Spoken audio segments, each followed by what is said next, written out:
ഈ ക്രിസ്മസ് ആഘോഷിക്കാൻ കൂടുതൽ ക്രിസ്ത്യാനികളെക്കാളും റെഡി ആയിട്ട് നിൽക്കണം നമ്മളാണ് അല്ലേ? ഒരു ആഘോഷങ്ങൾ കിട്ടാൻ കാത്തിരിക്കുക അടിച്ചു പൊളിക്കാനായിട്ട്. മുസ്ലിം ഉമ്മത്ത് വേറെ ഒന്നുമല്ല. ഞാൻ ഇന്നലെ കണ്ടൊരു കാഴ്ച, ഇന്നലെ രാത്രി ഞാനിങ്ങനെ ആലുവയിൽ കൂടെ പോയി. അപ്പൊ ഈ ഡ്യൂട്ടി പെയ്ഡ് ഷോപ്പുകളൊക്കെ ഒരുപാടുണ്ടല്ലോ. അതുപോലെ തന്നെ ചെറിയ ചെറിയ ക്രിസ്മസിന്റെ ഐറ്റംസ് ഒക്കെ ഇങ്ങനെ തൂക്കിയിട്ടിട്ടുണ്ട്. പടച്ചം വേണ്ടി വെച്ച് ഒരു കട ഞാൻ കണ്ടു. ആ കടയിൽ തല മറക്കാത്ത ഒരു വെള്ളമില്ല ഈ സാധനം മേടിക്കാൻ. തല മറച്ച ആരുമില്ല എന്നല്ല, തല മറക്കാത്ത ഒരു സ്ത്രീയും അക്കൂട്ടത്തിലില്ല. ഏതാ? സാന്റാക്ലോസിന്റെ തൊപ്പി വാങ്ങാൻ, സ്റ്റാർ വാങ്ങാൻ, ഇതിനൊക്കെ ആരാ വരുന്നത്? തല മറച്ചവരാ. എന്നാലും ആ തക്കുവര് കൈവിട്ടിട്ടില്ല കേട്ടോ. ആ തലയൊക്കെ മറച്ചിട്ടാ വന്നേക്കണ. നബിയെ അങ്ങ് പറഞ്ഞു കൊടുക്കണം, അല്ലാഹു ഏകനാണ്, അല്ലാഹു സമദ്, എല്ലാം പരിപാലിക്കുന്ന നിരാശ്രയനായ റബ്ബാണ് അല്ലാഹു സമദ്.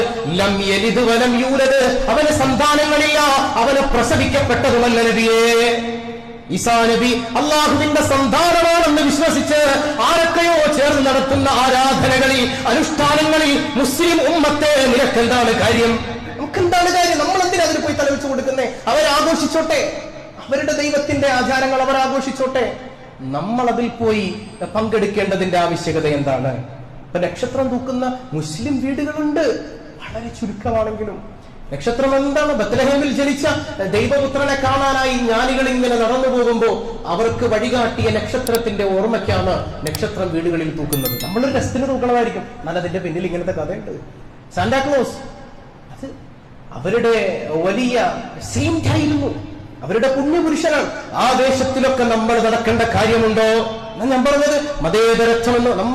ഞങ്ങൾ തീവ്രവാദികളല്ല, ഞങ്ങൾ മതേതരത്തിന്റെ ആൾക്കാരാണ് എന്ന് ജനങ്ങളെ തെളിയിപ്പിക്കാൻ വേണ്ടിയിട്ട് പള്ളിയുടെ അകത്ത് ക്രിസ്മസ് ആഘോഷം നടത്തുക, അല്ലെങ്കിൽ ക്രിസ്ത്യൻ ചർച്ചിന്റെ അകത്തേക്ക് എന്നിട്ട് അവര് പരിപാടി നടത്തുന്നതിന്റെ ഇടയിൽ അവരുടെ കുർബാനയിൽ പോയിട്ട് നമ്മൾ പങ്കെടുക്കുക. ഇതൊന്നും ഇസ്ലാമല്ല.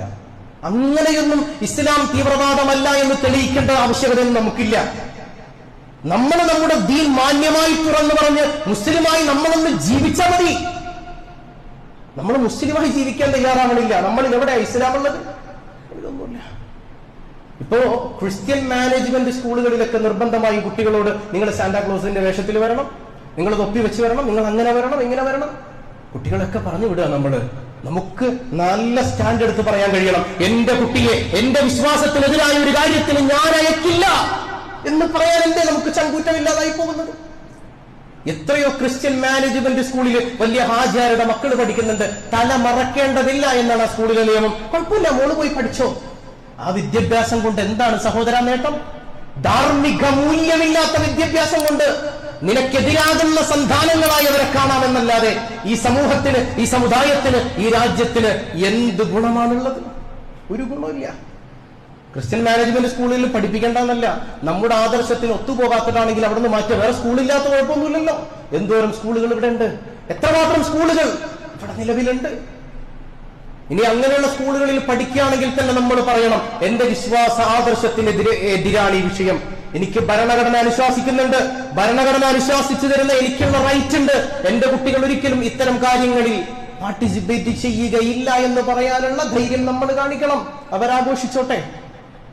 അപ്പൊ അള്ളാഹുവിനെ പരിഹസിക്കലാണ് യഥാർത്ഥത്തിൽ അത്തരം ആഘോഷങ്ങളിൽ പങ്കെടുക്കൽ. കാരണം അവിടെ എന്താ? അള്ളാഹുവിന്റെ കുട്ടിയാണെന്ന് പറയുന്ന, അള്ളാഹുവിന് സന്താനമുണ്ടെന്ന് വിശ്വസിക്കുന്ന ആളുകൾ ഒരുമിച്ച് കൂടി പുൽക്കൂട്ടിൽ ഈസാ നബിയെ ഇരുത്തുക. നമ്മൾ പോയി മേരി ക്രിസ്മസ് പാടുക. അള്ളാഹുവിനെ പരിഹസിക്കലാണ് സഹോദരങ്ങളെ. അത് ഒരിക്കലും അങ്ങനെയുള്ള ആളുകളായി നമ്മൾ മാറാൻ പാടില്ല. നമ്മുടെ കാര്യങ്ങൾ കൃത്യമായി അവർക്ക് ബോധ്യപ്പെടുത്തി കൊടുക്കുക, അല്ലാതെ ഭിന്നതയുടെ വഴിയല്ല, പരിഹാസത്തിന്റെ വഴിയല്ല. അവരോട് ചെന്നിട്ട് നിങ്ങൾ ആരാധിക്കുന്നത് സൂര്യദേവനെയാണെന്ന് പറയേണ്ടതില്ല. നമ്മുടെ റൂട്ട് കൃത്യമായി അവർക്ക് ബോധ്യപ്പെടുത്തി കൊടുക്കുക.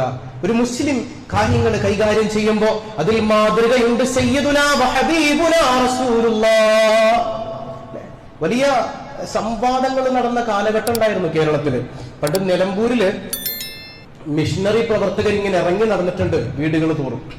അവരിറങ്ങി നടന്ന് പാൽപ്പൊടിയും വീട്ടിലേക്കുള്ള സാധനങ്ങളൊക്കെ കൊടുത്ത് ഒരുപാട് ആളുകളെ ക്രിസ്ത്യാനിസത്തിലേക്ക് കൊണ്ടുവന്നപ്പോ അന്ന് മഹാനായ ശംസുൽ ഉലമ ഇ.കെ. അബൂബക്കർ മുസ്ലിയാർ മഹാനവറുകള് 3 ദിവസം തുടർച്ചയായി ബിബ്ലിക്കൽ റിഫറൻസുകൾ വെച്ച് നടത്തിയ പ്രഭാഷണമുണ്ട്.